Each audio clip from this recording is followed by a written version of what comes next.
Hi guys, welcome to my YouTube channel. I'm Yani and I'm an MBA student, September 2023 IBMI International Business School.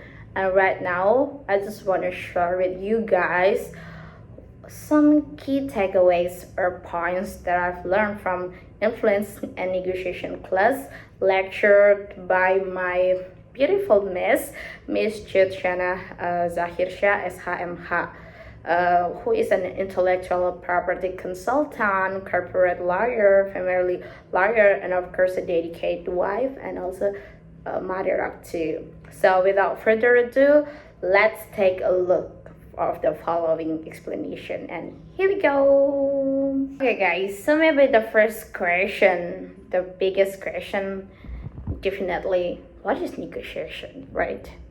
Okay, so negotiation actually is a process by which we attempt to influence others to help us achieve our needs while at the same time taking their needs into account and finding a solution and leaves both sides happy. So all of the parties gotta be happy, or we create a win-win solution like that. And why negotiations are very important? Yeah, because it's a fundamental skills that not only for successful management but also for successful living all of this aspect of life. That's why we gotta be learn about the negotiation. Okay, and now we will move to some components of how to build skill of communication.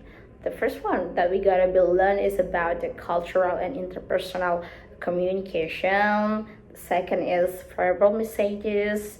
The third one, skill of listening, persuading individuals and audience, interpersonal power influence, and last is negotiation and strategic or tactics itself.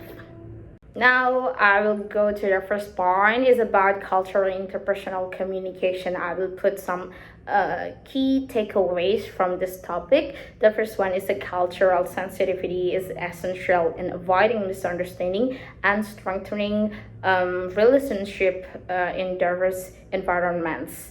The second is communication styles vary culture, such as individualism versus collectivism, or maybe high versus low context communications. So we need to implement it in a way like educate ourselves about the people's cultures to avoid misunderstandings and recognize differences in cultural norms and adjust communications strategies according to the context. And maybe we can build cultural competence by understanding our people prioritize in negotiations. Why it is important? Because if someone in psychological terms, if someone can know about a culture, or for example like this, if right now currently so hyped with K-pop, and when the K-pop artists came to Indonesia and they said like aku cinta Indonesia, and people in here so excited.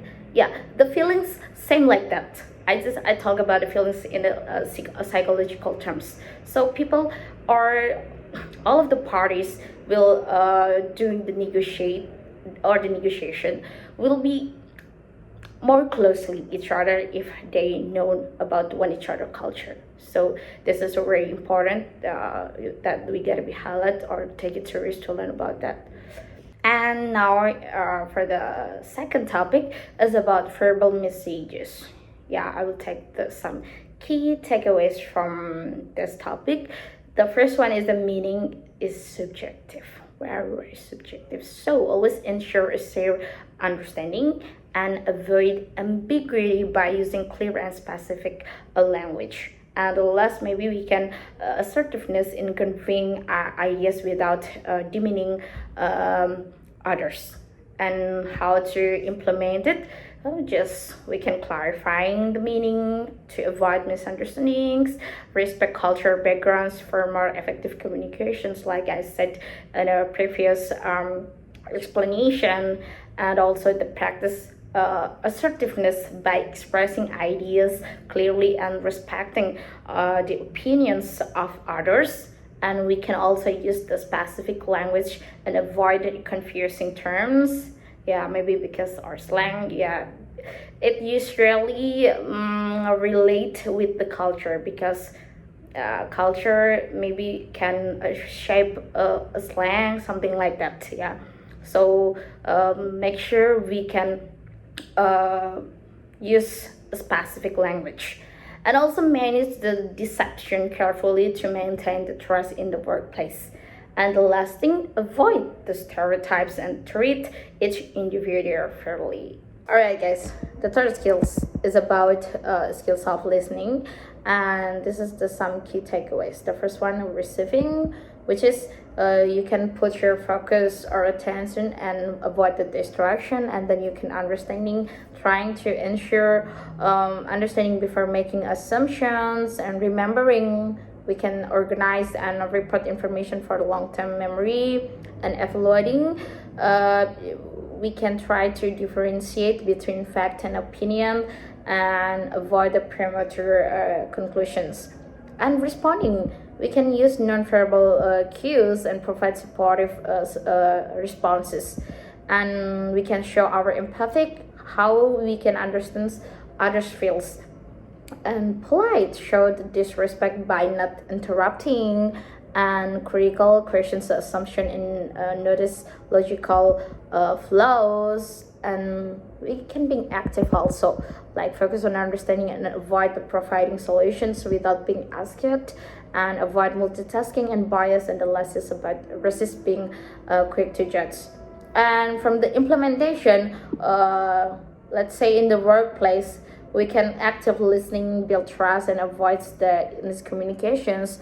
We can focus on speaker, ask for the clarification, and provide the feedback that demonstrates understanding.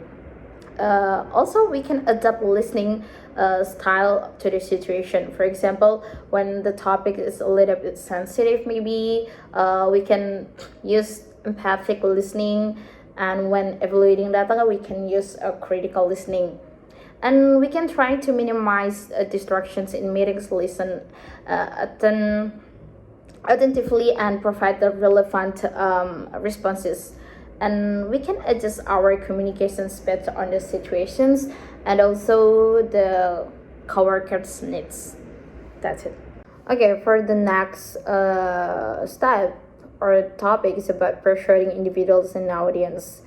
In here, of course, the first is that persuasion must be honest and also transparent and not manipulative. And we gotta be now our audience, prepare relevant content, and also communicate with the message clearly. And being ethical by ensuring information is accurate and beneficial to all of parties. And we can use also the emotional appeals carefully to encourage collaborations and urgency. And the last thing is about engaging the audience and with the clear summary, of course. And this is the fifth points of negotiation. The first one is the key points from interpersonal power and influence. Like we can sources of power, we can like understanding the different types of power, legitimate, expert, referent, irreverent, and coercive, and how to use them based on the conditions, expertise, and the relationships. And maybe also influence through action, like use persuasive communication, negotiation, and rapport building to effectively influence others. And credibility and trust is essential to gaining influence. People tend to follow those they trust. And reciprocity, providing value or assistance can create a sense of obligation, encouraging others to reciprocate. And the last is social proof. We can influence a stranger when the other supports your ideas or your actions. And how we can to implement it. The first one, we can build the relationships, like the cultivate trust and apart coworkers to increase the referent power, and also to leverage expertise. We can use our specialized known and expert power and influence decisions. And the next maybe being ethical, because we can use power and influence responsibility, credibility, and for the long-term success, and create the win-win solution, of course, like I mentioned in an early video, yeah, to create profitable outcomes and increasing the person and the results, of course. Okay, guys, now finally we are in the end of this topic, which is also the core topic of this class, which is the negotiation strategy and tactics. So negotiation is a very essential part or things, yeah, because it's a skills for achieving personal and professional goals to can make all of us happy or get the win-win solutions. So what about the stage of negotiations? In here, we can make a preparations, like plan ahead by defining objectives, gathering data and understanding strength and weakness, and knowing your better or your best alternative to negotiated agreements. And we can also setting the ground rules, like to determine the scopes, the participants, and the logistics. And we need to clarifications to express and justify our needs. And beginning, we work toward a mutually beneficial solutions. And closing, we trying to finalize and document agreement. And the negotiation strategy, we can do it by scripting, like plan the approach and objectives, or framing. We can establish the right content to influence perspectives, and self-management, because that's a very important thing too. Our how we can control our emotions to keep or to support all of the conditions of negotiation itself. And also the global negotiations, we gotta be trying the cultural or understand the cultural differences and international regulation for success in cross-border transactions. As I mentioned in early video about the cultural, this is very important. Moreover, about global negotiations, because it will be so many things differences. So will be better, or we can to learn about the culture to minimize the conflict or something like that. And how we can to implement it, like we can always research and plan before negotiating. And then ethics, so we can be transparent and fair, and also flexibility, adapt our approach to ensure mutual benefit, and global awareness, learned about cultural and legal nuances in the international context. So I think that's all, guys, about the summary of this influence and negotiation class. I hope it can be as our references to improve or enhance our skills, good communication skill or negotiation skills. And to complete of my explanation, I will show you some short video. So thank you, guys. Morning, Mr. Frank. Thank you for taking your time to come to Jakarta and to meet us. We are so interested to be here, and we can gather together here to discuss about our little project about the technology products offered by Global Tech Solution, which is your company. Good morning, Sasha. Thank you very much for your support. I'm truly grateful for this opportunity. In the United States, we value innovation and efficiency, and we believe too the Indonesian market has a great potential for our product. Okay, thank you, Mr. Frank. Actually, we have the same way, Mr. Frank, because Indonesia is a fast-growing market with many opportunities for new technologies. But as you know, Indonesia have values a long-term relationship. So it's not just about deals, but we want to make how we can together or grow together. Understood, Ms. Yani. In the United States, we usually takes a more direct approach to business and focuses on short-term results. However, we can show how important a stronger relationship in the Indonesian market. We would like to better understand everyone's expectation for this collaboration. Of course, for us, actually, like for maintaining the good relationships with the partners, of course, it's very important. That should be our focus. In Indonesia, the cooperation based on trust will be to ensure the smooth operation for the long term. And we want to build a mutually beneficial partnership to not just for transactional business relationships. Understood, we are usually to setting very clear goals and measuring results in a short period of time. However, we are willing to adapt if we can achieve the same goals and of developing the market and benefiting both parties. Do you think this is possible? I'll start like we can start maybe with a small project so that we can build relationships and ensure like the quality of of your products and also the services meet your the expectations. And we believe in this approach will, I guess, to minimize the risk and also to optimize the results. What about you? This seems reasonable. We are used to working with clear goals, but we realize that it's useful to build a strong foundation. At first, experimental projects give us the opportunity to adapt and learn from each other.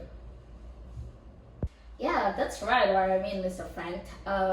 Starting with an open and transparent pilot project allows to better assess overall performance, and in addition, it can also provide the direct feedback on local market preferences, and also which can be very helpful in adapting your product, I guess. That's very good idea, Ms. Shani. I'm glad we were able to find a mutually beneficial solution. We believe too by giving both parties space to reset expectation and work more flexibly, we can achieve greater results in the future. Well, so I think we believe that with this approach, yeah, we cannot build a strong business relationship, but also grow together. And this great opportunity, and we want to make sure both of us parties feel valued and benefit from it. I totally agree, Jenny. This approach allows us to build something sustainable. I'm ready to start designing the pilot's project proposal with my team. Thank you, Mr. Frank.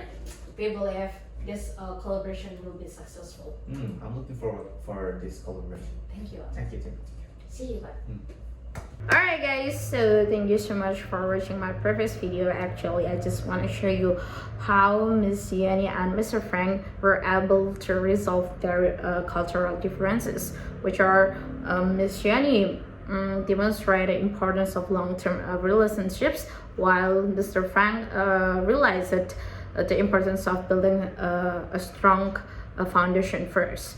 Through their listening skills, appreciate and how to understanding the culture is each other, and then finally they can able to find a mutually solutions. And also for my some key takeaways points that I learned from influence and negotiation class, I hope it can be references to all of us to learn or to build our skills of negotiations and good communications. So I think that's all. Thank you very much for watching and see you. Bye.